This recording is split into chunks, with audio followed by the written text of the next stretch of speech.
Bonjour à tous, j'espère que vous allez bien. Le CAC 40 gagne 2,15% actuellement, 4370 points. Un seul élément explique vraiment cette hausse, la forte reprise du pétrole, puisqu'on est au-dessus des 30 dollars sur le WTI, on gagne 5%. Même chose pour le Brent, plus 4% à 34 dollars, avec des incertitudes encore sur l'économie mondiale, mais certains se disent que les déconfinements qu'on vient d'enregistrer, notamment en Europe, pourraient permettre une plus forte demande de pétrole. Parce que sinon, à part le pétrole, c'est assez morose. Emirates, suppression de 30 000 emplois avec le programme A380 qui est en grand danger.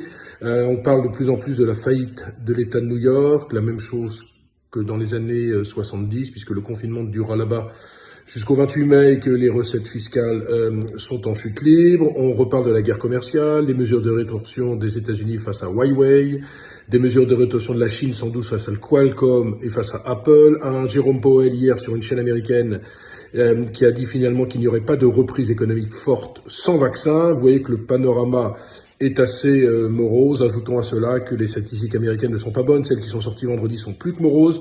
Vente de détail, moins 16,4%, avec des ventes dans le textile en recul, écoutez bien, 78,8%.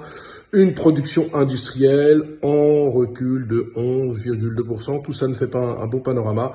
Mais les investisseurs regardent vraiment le verre à moitié plein et regardent le pétrole qui ne cesse de progresser. Enfin, il vaut mieux habiter en France qu'au Qatar, puisqu'au Qatar, si vous n'avez pas de masque sur vous, si vous ne portez pas de masque, eh bien, vous êtes passible d'une peine allant jusqu'à 3 ans de prison. Comme quoi, même si on a des problèmes sur les masques, même si on a des problèmes sur les tests, on est quand même un petit peu mieux en France. Voilà, excellente journée à tous. Donc encore une fois, le marché parisien se tient bien. Attention, je ne suis pas du tout à l'aise avec ce niveau de valorisation compte tenu des incertitudes économiques qui entourent la planète finance. Très très bonne journée à tous.